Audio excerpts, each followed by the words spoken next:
The heavy iron gates slammed shut, sealing the academy from the world outside. Inside the cockpit, Ariel gripped the brass control levers until her knuckles turned white. Her skin pulsed with a rhythmic, fading glow, a light that grew dimmer with every passing second. She was moving backward through time, shedding years like dead leaves, and the ship was the only tether keeping her from unraveling into nothingness. She adjusted the pitch dial, her fingers trembling against the cold metal. The engine beneath her feet shuddered, a low-frequency vibration that rattled the floorboards of the craft. She took a sharp breath, staring at the blurred horizon through the viewport. There was no room for hesitation. Every movement she made required immense focus, as if the air itself had become thick and resistant. She tightened her hold on the steering yoke, forcing her gaze away from the courtyard below. The light on her arms flickered once, then twice, casting long, wavering shadows against the instrument panel. She knew the sequence by heart. One final adjustment to the fuel mix, one final check of the pressure gauges. The ship groaned, a metallic protest against the impending launch. Ariel pulled the throttle back, her jaw set, and prepared to sever the final connection to the ground. She was ready to leave. Ruby and Darius stood frozen on the observation deck, their palms pressed against the cold railing. Below them, the craft did not merely ignite, it began to sing. A low, resonant hum rose from the hull, vibrating through the metal deck plates and into the soles of their boots. The air turned heavy, charged with the peculiar frequency of the ship's engine. It was a symphonic sound, layered with chords that felt both ancient and mourning. The glass panels of the deck rattled in their frames, a sharp, staccato rhythm that mirrored the frantic pulsing of the ship's core. Darius gripped the railing hard enough to bruise his fingers, watching as the craft hovered, suspended by nothing but raw, melodic energy. The hum climbed in pitch, turning from a rumble into a piercing, choral note that seemed to pull the very oxygen from the room. Ruby stepped back, covering her ears, but the sound bypassed her senses, resonating directly within her chest. It was a haunting resonance, a finality carved into the atmosphere. The hum reached a thunderous peak, drowning out the wind and the distant calls of the birds. Then, as the frequency hit a threshold that made the very air shimmer, the sound snapped into a singular, sharp note that hung suspended in the void. They watched, unable to look away, as the vibration held the entire courtyard in a state of absolute, breathless silence. Inside the cabin, the transformation took hold with terrifying speed. Ariel looked down at her hands, watching the skin smooth and the knuckles lose their definition. She reached for the primary ignition switch, but her fingers were shorter, lacking the reach they possessed only moments before. She had to stretch her entire arm to bridge the gap between the seat and the console. The ship lurched, responding to the instability of her touch. She felt the weight of her own body shifting, becoming lighter, more fragile. Every second was a battle against her own biology. The control stick felt heavy, a thick iron rod that demanded strength she was rapidly losing. She braced her feet against the bulkhead, pushing with all her might to keep the craft level. Her movements turned erratic as her coordination struggled to keep pace with her shrinking frame. She realized the cockpit was growing larger around her, the ceiling rising, the levers sliding further out of reach. She gripped the emergency throttle with both hands, using her entire body weight to pull it back. The engine responded with a stuttering burst of power. She was fading, her presence in the pilot's seat becoming a ghost of her former self. With a final, focused breath, she locked the navigation array in place, knowing she had only heartbeats left before the cycle claimed her completely. A final crystalline chord erupted from the ship, a sound so pure it seemed to tear the atmosphere apart. The air ignited with a blinding flash, a streak of light that carved a jagged path through the heavy overcast. The ship pierced the thick layer of clouds, disappearing into the vast expanse of the sky in a heartbeat.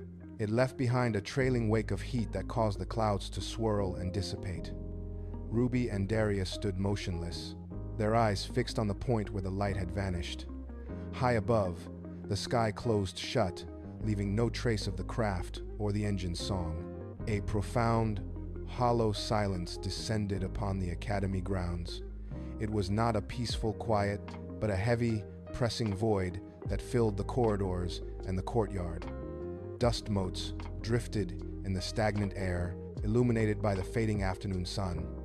Darius looked down, his boots crunching on loose stone that had shaken free from the ceiling during the launch. Ruby did not move. She stood with her hands at her sides, staring at the empty horizon. The absence of the ship felt like a physical weight, a sudden lack of momentum that left them anchored in the stillness. Every breath they took seemed too loud in the sudden emptiness. They were left in the center of a world that had just lost its anchor, surrounded by a silence so absolute it felt like a warning. The silence in the main corridor was absolute, thick enough to muffle their own heartbeats. Ruby turned away from the sky, her gaze sweeping across the rows of stone arches that lined the academy.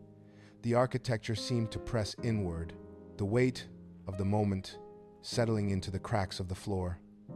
Darius took a single step toward the library, but the ground shuddered beneath his feet.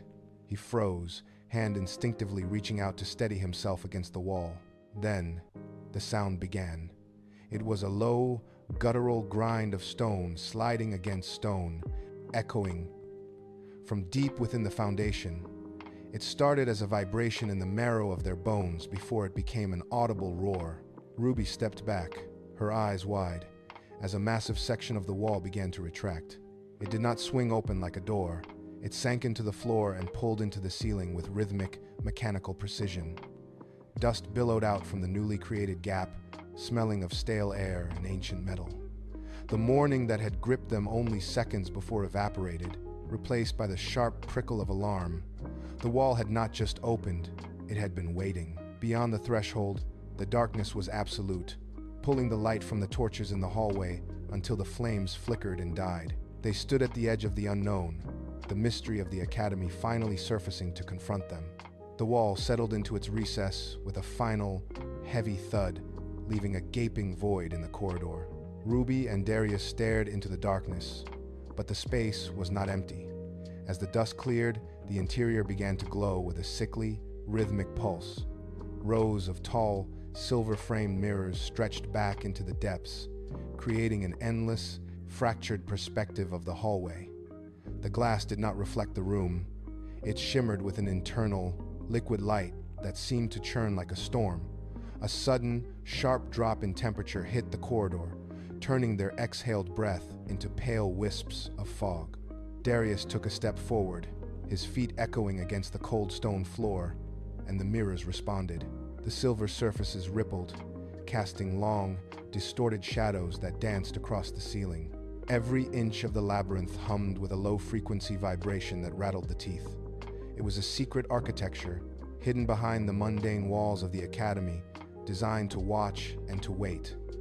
The sheer scale of the mirrors made them feel small, exposed, and entirely vulnerable. They stood at the threshold of a place that felt older than the stones of the school itself. The air grew heavy with the smell of ozone and wet metal, a sign that the labyrinth was waking up. They realized then that the school was not just a place of learning, but a cage for truths they were never meant to uncover. The group stood frozen, the cold radiating from the chamber biting into their skin. Ruby gripped her staff, her knuckles white, while Darius kept his back to the wall as if expecting the floor itself to collapse. They were waiting for a sign, a reason to retreat, but the labyrinth offered only a hollow, expectant silence. Then, Rainbow moved. He did not ask for permission or wait for a consensus. He walked past the threshold, his boots landing softly on the obsidian tiles. The rest of the air in the room seemed to rush toward him, pulled by the gravity of the mirrors. He reached the center of the first row, where the silver surfaces were thickest. He stopped. The mirrors did not reflect his face. They held a gray, swirling mist that seemed to respond to his proximity.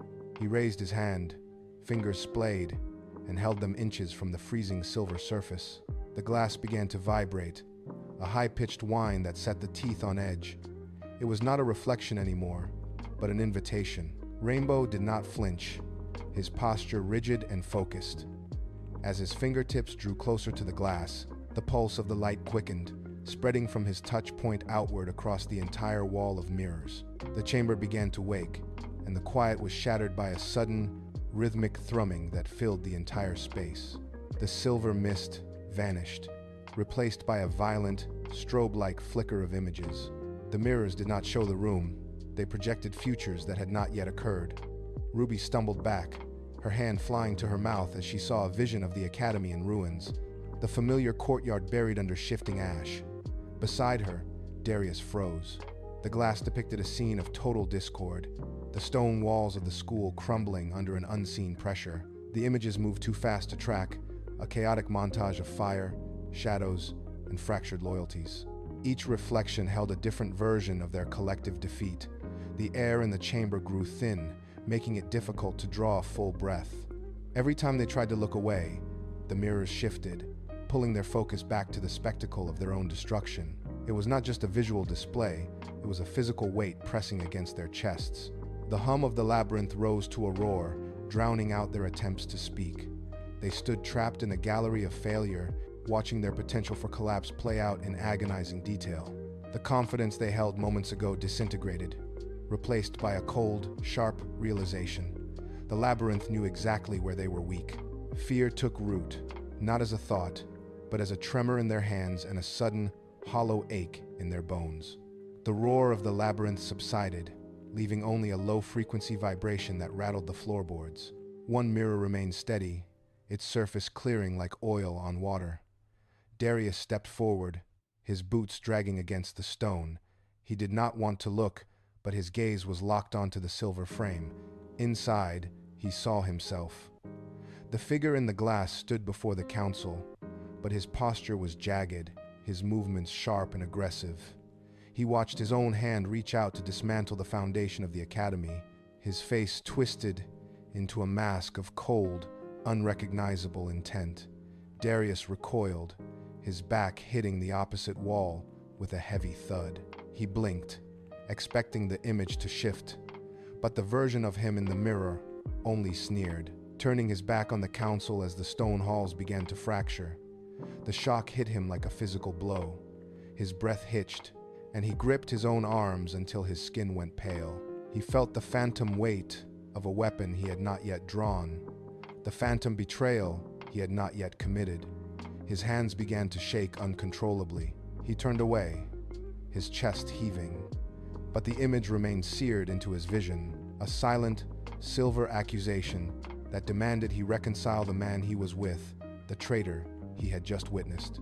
The mirror that held Darius's betrayal dimmed, the glass turning to a dull, matte gray, but the labyrinth offered no respite. Across the hall, a towering pane of silver suddenly erupted with light. The reflection did not show the council, it showed the library. Flames licked at the high, arched ceilings, curling around the ancient shelves where the history of the academy was housed. Ruby surged forward, but the image intensified. The fire was not a distant threat. It was aggressive, hungry, and impossibly real. She could see the pages of rare manuscripts curling into black ash, floating through the air like embers. The heat began to radiate from the glass, warming the cold stone of the corridor until the air felt heavy and dry. Darius watched as the library roof groaned, the beams snapping under the weight of the inferno. The sound of cracking wood echoed through the labyrinth, sharp and rhythmic, vibrating against their teeth. It was a systematic destruction of everything they had built. The light of the fire cast long, dancing shadows against the walls, making the entire hallway appear as if it were melting. They stood paralyzed, watching their sanctuary turn to cinders, the smell of scorched parchment ghosting into the stagnant air of the maze. The danger was no longer a possibility. It was a promise written in flame. Ruby pulled her gaze from the dying embers of the library mirror, her chest tight with the residual heat. She turned to the next pane, but the glass did not show the school. It showed her. The ruby in the mirror stood in the center of the courtyard, but her edges were blurring, bleeding into the gray stone behind her. She reached out to touch the silver surface, but her fingers passed through the glass like smoke. She pulled back, gasping, only to look down at her own palm. It was turning translucent, the veins beneath her skin losing their color. Her boots scraped against the floor, but the sound was thin, hollow, as if she were losing her grip on reality. She tried to shout for Darius, but her voice emerged as a faint, ragged whisper that did not echo. The reflection in the mirror was nearly gone now, a mere smudge of shadow against the silver. She lunged forward, slamming her hands against the frame, desperate to anchor herself to the world. The mirror did not yield. Instead, her fingers flickered out of sight, dissolving into darkness. The terror was not in the fire anymore. It was in the silence of her own vanishing body. The floor beneath them lurched, a violent, grinding shudder that threw Darius against the cold wall. The mirror that held Ruby's fading image shattered into 1,000 silver shards, the sound sharp as a gunshot in the confined space. Then, the walls began to move. Massive slabs of stone slid silently across the ceiling and floor, reconfiguring the corridor into a jagged, narrow throat. Ruby scrambled upright, but the path they had just walked was gone, replaced by a wall of solid, unyielding glass. Every few seconds, the entire structure groaned, a deep, resonant vibration that rattled their teeth and made the air taste of pulverized rock. They weren't just walking through a maze. The maze was actively hunting them, narrowing its dimensions to force them into a tighter, darker space. Darius reached for his sword, but the metal caught on a protruding stone, the hilt vibrating with the building's restless energy. They turned a corner, only to find the hallway stretching impossibly long, the ceiling dropping lower with every step they took. There was no going back. The labyrinth had sealed its throat behind them, and the walls were now pulsing, contracting like a living lung. They were no longer observers of the prophecy. They were casualties of the architecture. A sudden, thunderous crack echoed through the corridor. The floor buckled, and a massive slab of obsidian dropped from the ceiling, wedging into the ground with a force that shook the entire foundation. Darius lunged toward the opening, but the space was already gone, replaced by a smooth, impenetrable wall. He slammed his fist against the dark stone, but the impact produced no sound. He was alone. He turned slowly, his boots crunching on debris, and found himself standing before a mirror that stretched from floor to ceiling. It did not show the corridor behind him. It showed a vast, empty chamber where he stood entirely by himself. A few yards away, hidden by the shifting geometry of the maze, Ruby faced her own reflection. She reached out, her fingers trembling as she touched the cold glass. The surface rippled like water, pulling her gaze into its depths. The labyrinth had stripped away their support, leaving them to face the mirrors without distraction. No one to call out to, no one to share the burden. The silence in the corridor was heavy, pressing against their ears until the only thing left to hear was the rhythm of their own frantic breathing. They were no longer a unit. They were two singular points of failure, waiting for the glass to reveal the truth of their insecurities. The mirror surface blurred, the silver fog clearing to reveal a landscape scorched black. Darius stepped closer, his breath hitching as he recognized the vista. It was the academy courtyard, but the sky was choked with smoke and the wings of 1,000 dragons. In the center of the carnage, he stood upon a dais, his hand raised, signaling the beasts to descend upon the terrified students below. The sound of destruction filled the corridor, a deafening roar of fire and falling stone that vibrated through the floorboards beneath his feet. He reached out to touch the glass, but his hand shook violently. He saw his own face reflected in the chaos, cold and detached, commanding the slaughter with a ruthless precision he had never felt. The reflection showed the library collapsing into ash, the archives burning as he walked over the remains of his own history. His heart hammered against his ribs, a frantic, irregular rhythm that drowned out the silence of the labyrinth. He pulled his hand back, as if burned. The sight of his own potential for such absolute devastation surged through him, leaving his throat tight and his palms slick with sweat. He was not a savior in this vision. He was the primary architect of their total collapse. The horror of the image was not the dragon fire, but the terrifying ease with which he accepted the power to destroy everything he swore to protect. The mirror did not fade. Instead, the silver surface began to pulse with a low-frequency hum that rattled the teeth in Darius's jaw. All around him, the walls of the labyrinth groaned, the stone blocks shifting as if the structure itself were trying to escape the weight of the prophecy.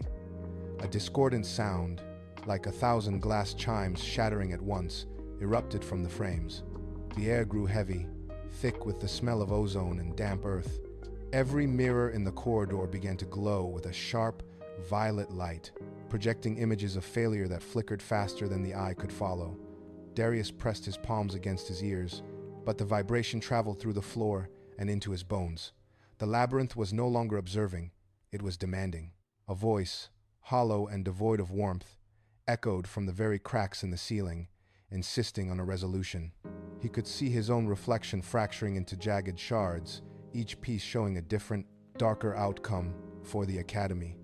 The pressure in the corridor reached a sharp, agonizing peak, forcing him to his knees. The walls pressed inward, narrowing the space until he was trapped in the center of the competing prophecies. The choice was no longer a matter of thought, it was a physical necessity to end the noise. Darius scrambled to his feet, his boots sliding against the polished stone floor. The mirror before him remained clear, a window into the exact moment he would command the final assault. He reached down, his fingers brushing the cold leather grip of his sword hilt. His hand trembled, a sharp, involuntary twitch that made the steel rattle against its sheath. The image in the glass showed him drawing the blade, the metal catching the violet light of the labyrinth as he signaled the dragons to strike. He stared at his own hand in the reflection, watching it tighten around the hilt with a lethal, practiced strength. Every muscle in his forearm strained. The weight of the weapon felt absolute, a promise of victory that demanded only the sacrifice of his conscience. He could feel the hilt biting into his palm, the rough texture of the grip grounding him against the swirling visions of fire and ash. His knuckles turned white from the pressure. He paused, his gaze flicking from the reflection of the burning academy back to the reflection of his own hand, which hovered inches above the pommel. The decision hung in the stagnant air, silent and heavy. His breath came in shallow, sharp bursts as he locked his eyes on the glass, bracing his weight to either pull the blade or let it be. Darius exhaled, a long, controlled release that steadied his frame. He felt the cold steel of the hilt beneath his grip, the metal resisting his intent. Slowly, with deliberate focus, he forced his thumb to release the catch. His fingers uncurled, sliding off the leather wrap one by one. The sword remained in its place, dead weight against his hip. He pushed the hilt downward, sliding the blade fully into the scabbard until the guard clicked against the frame. The sound was sharp, final, and instantaneous. A ripple passed through the air, and the oppressive hum that had rattled his bones vanished. The violet light in the corridor dimmed, losing its frantic intensity as the image of the burning academy flickered and began to dissolve into gray mist. Darius stepped back, his chest rising and falling with a steady, deep rhythm. He kept his hands empty, palms open at his sides, refusing to reach for the weapon again. The weight of the decision settled into his shoulders, replacing the earlier tension with a grounded, heavy stillness. The mirror no longer demanded a strike. He had rejected the path of fire, and the labyrinth responded by falling into a sudden, expectant silence. He stood there, unarmed, watching the glass surface smooth over, the violent prophecy now nothing more than a memory. Darius did not look away from the glass. The reflection showed the dragons, their scales dull, and their eyes fixed on him with a predatory hunger. The mirror still pushed the narrative of conflict, forcing a vision where he commanded them to their deaths. He stepped closer, his boots silent on the stone. He did not reach for his blade. Instead, he dropped his eyes from the dragon's gaze and lowered his head. He bent at the waist, a slow, deliberate movement that brought his shoulders beneath the level of the reflection's gaze. It was a gesture of total vulnerability. He held the position, his back straight, his palms pressed flat against his thighs. In the mirror, the dragons froze. The fire in their eyes dimmed, replaced by a momentary confused stillness. A hairline fracture appeared in the center of the glass, jagged and bright. It spread downward, spider webbing across the surface with a series of sharp, rhythmic pops. The image of the dragon wavered, its form blurring into liquid silver. Darius remained bowed, his breath steady, refusing to break his posture even as the glass began to groan under the pressure of his changed spirit. With one final, crystalline snap, the mirror gave way. Shards of silver rained down onto the corridor floor, clattering like discarded weapons. The prophecy was broken, the glass now nothing but dust at his feet. Ruby stepped past the debris of the shattered glass and stopped before the next frame. The surface was not cold silver like the others. It glowed with a warm, amber light that spilled across the floor. She looked into the mirror and saw herself, but not as she was. She appeared standing alone on a high, marble balcony, the school reduced to a distant speck beneath her feet. In the reflection, she held a staff that pulsed with raw, unchecked energy. The image shifted, showing her walking through a gate that led to a world without burdens, without the need to protect, and without the constant pressure of the academy. The mirror hummed a low, melodic tone, a sound that vibrated directly against her teeth. It was a promise of total sovereignty. Ruby raised her hand, her fingers trembling as they hovered millimeters from the glass. The amber light intensified, casting long, dancing shadows behind her. She watched her reflection smile, a gesture of quiet, intoxicating authority. The air around the mirror grew heavy, smelling of ozone and ozone-charged rain. Every instinct she had practiced to maintain order felt small compared to the immense reach offered by the image. She leaned forward, her breath fogging the surface, caught in the pull of a life where she was the only master of her own fate. The temptation was not a voice, but a physical gravity, dragging her consciousness toward the glass. The reflection on the glass reached out, its fingers mirroring her own, the amber light swirling around her knuckles like liquid gold. Ruby stared at the version of herself that existed only for herself. She watched the reflection tilt its head, a silent invitation to leave the others behind. The hum of the mirror grew into a rhythmic throb, pulsing in time with her own heart. She felt the weight of the academy, the pressure of the halls, and the exhaustion of her duty. For a heartbeat, the silence of the room was absolute. Then, she pulled her hand back, curling her fingers into a tight, white-knuckled fist. She did not hesitate. She drove her hand directly into the center of the amber glow. The impact was sharp and jarring, vibrating up through her wrist and shoulder. The glass did not merely crack, it exploded outward in a spray of razor-edged fragments. The sound was a jagged, piercing shriek that tore through the narrow corridor. Shards of amber light rained down, clattering against the stone floor like hail. The reflection vanished, replaced by the empty, dark space behind the frame. Ruby stood with her arm extended, her knuckles raw and trembling, watching the last of the light fade into the dust. The temptation was gone, broken into 1,000 pieces beneath her feet. The echoes of the shattering glass died away, leaving a heavy, ringing silence in the corridor. Ruby did not flinch as dust settled on her skin. She looked down at her hands, the sting of the impact serving as a sharp reminder of what she had chosen.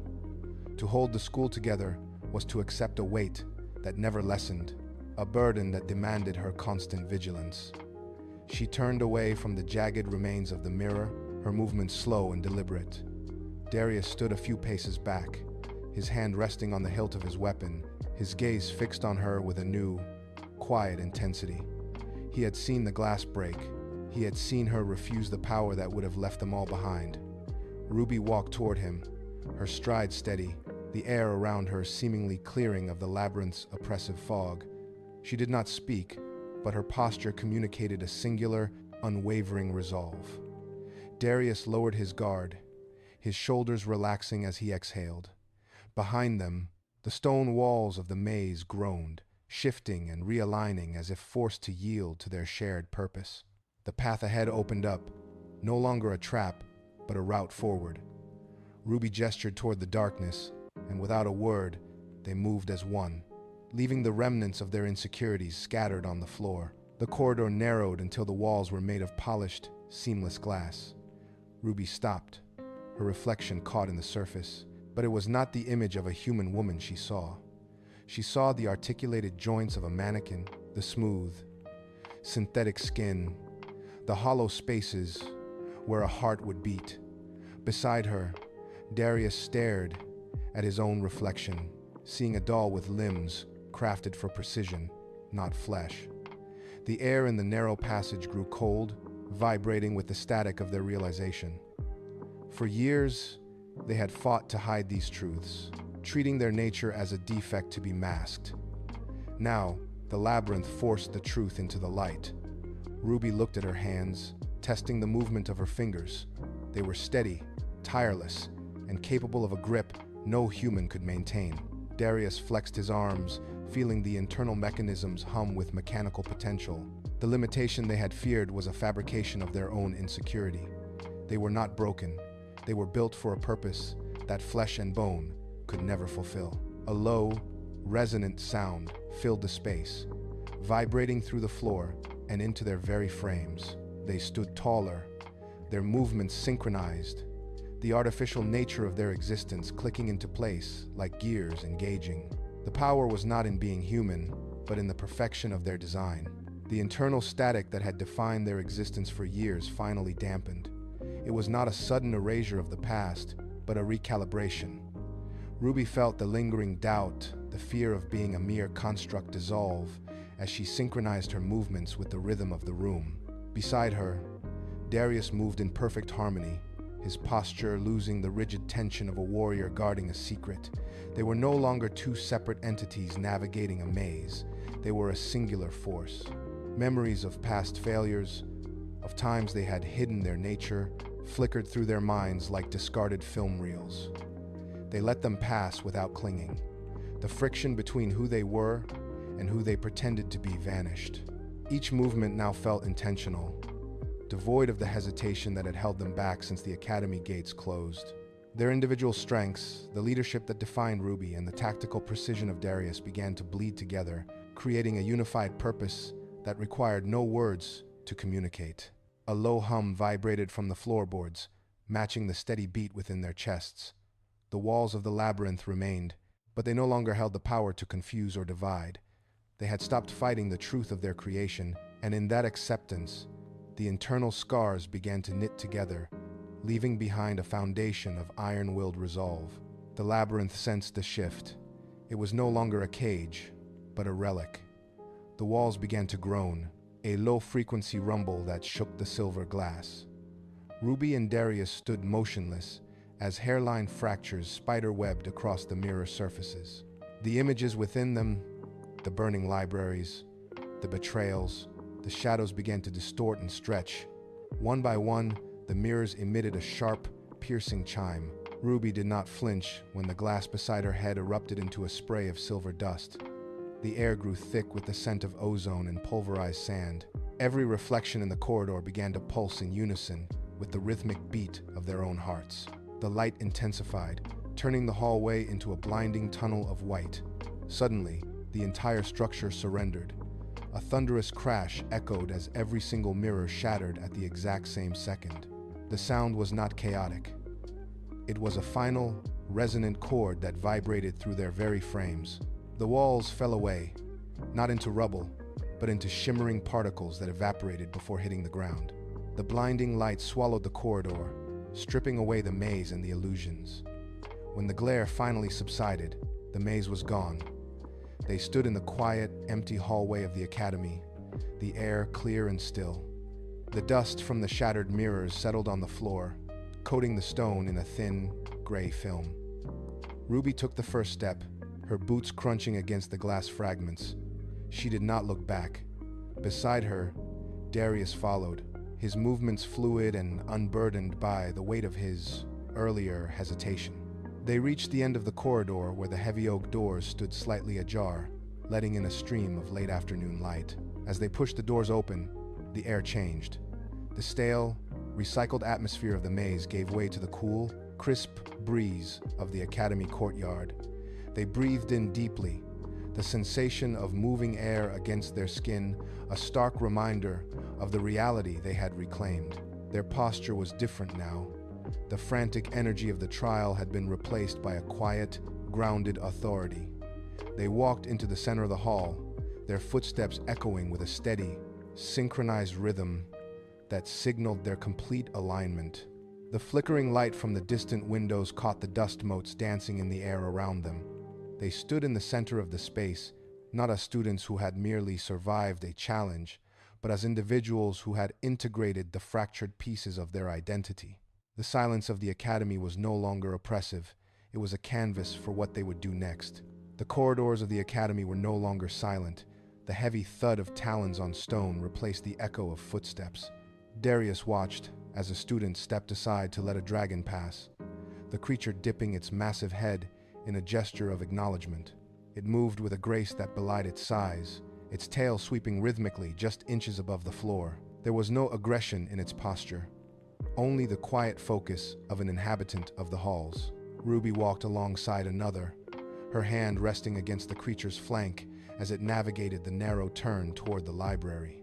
The air in the hallway shifted, carrying the scent of smoke and ancient stone, but it was a familiar, grounded smell now. Other students emerged from classrooms, their reactions tempered by the new reality. They did not scramble or hide. They adjusted their pace to walk in tandem with the beasts. A dragon curled its neck around a support pillar, settling into a patch of sunlight that poured through the high windows. The architecture of the school seemed to expand to accommodate them, the wide hallways becoming a shared territory. Every encounter in the corridor reinforced the change. The creatures were not guests, they were residents. The tension that had defined the academy for generations had evaporated, replaced by the steady, synchronized pulse of two species moving toward a common future. The flow of movement shifted from the corridors to the open air of the central courtyard. Students exited the stone archways, their pace slowing as they reached the perimeter of the fountain. There was no shouting, no urgency, only the rhythmic sound of boots on pavement and the occasional low vibration of a dragon settling its weight nearby.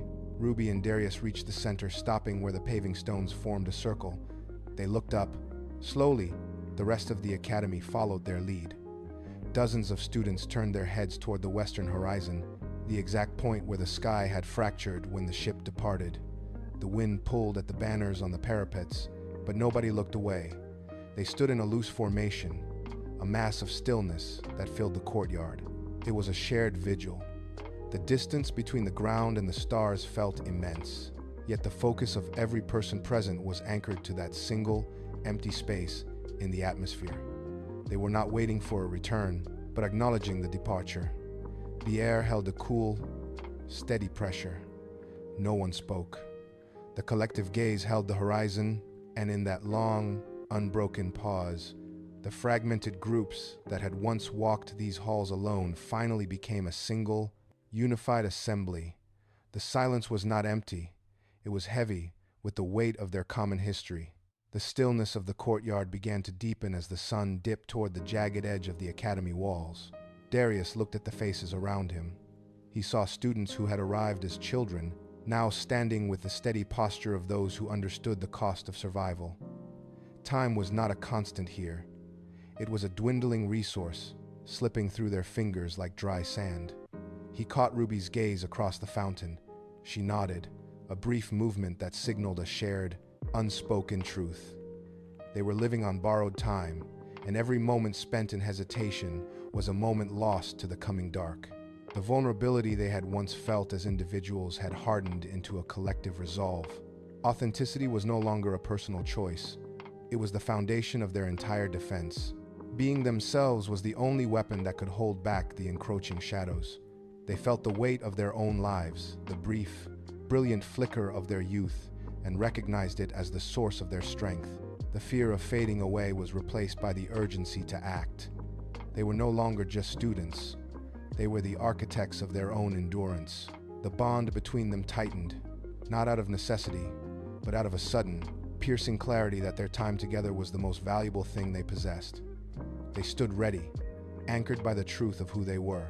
Ruby stepped forward, her boots clicking against the stone with a sudden, decisive rhythm. Darius moved to match her, his presence anchoring the assembly. Leadership was no longer an abstract concept debated in halls. It was a physical act of standing between the vulnerable and the void. She reached out, her hand resting briefly against the rough, warm hide of a nearby dragon.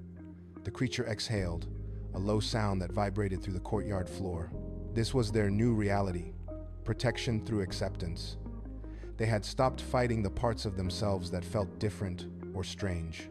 Instead, they wielded those unique traits like a shield. The darkness gathered at the edge of the campus, a dense, sightless pressure pressing against the academy gates. But the fear that once defined their survival had evaporated. In its place was a cold, sharp clarity. They stood tall, a line of living sentinels. Each student followed the lead of their peers, squaring their shoulders and grounding their weight. They were no longer waiting for the shadows to retreat. They were choosing to be the barrier. The air grew heavy, static charged and thick, yet no one retreated. They stood in silence, unified by the hard-won knowledge that their authenticity was the only light left. The gates held firm, bolstered by the weight of their collective resolve. The pressure at the gates finally dissipated, leaving the courtyard in a quiet, steady peace. Ruby turned, her movement mirrored by Darius. They walked past the statues and toward the heavy oak doors of the main classroom. Inside, the air was cool and smelled of parchment and dust. Younger students sat in rows, their eyes wide, watching the door as the pair entered. There was no need for grand speeches or complex explanations. The truth was written in the way they stood, the way they moved, and the calm they carried into the room. They pulled chairs to the front and sat, signaling the start of the lesson. It was time to pass on the knowledge of the labyrinth, the acceptance of the self, and the necessity of the bond. They did not speak of the past as a tragedy, but as a foundation. Every word they shared was a brick in a new wall, built to withstand whatever darkness might return. The shadows outside would never truly vanish, but the light they had cultivated would not be extinguished. As the lesson began, the sound of their voices filled the room, steady and clear. The legacy was secure, anchored in the minds of those who would carry it forward. They looked at the students, saw the flicker of potential, and began the work of building a future that would outlast them all.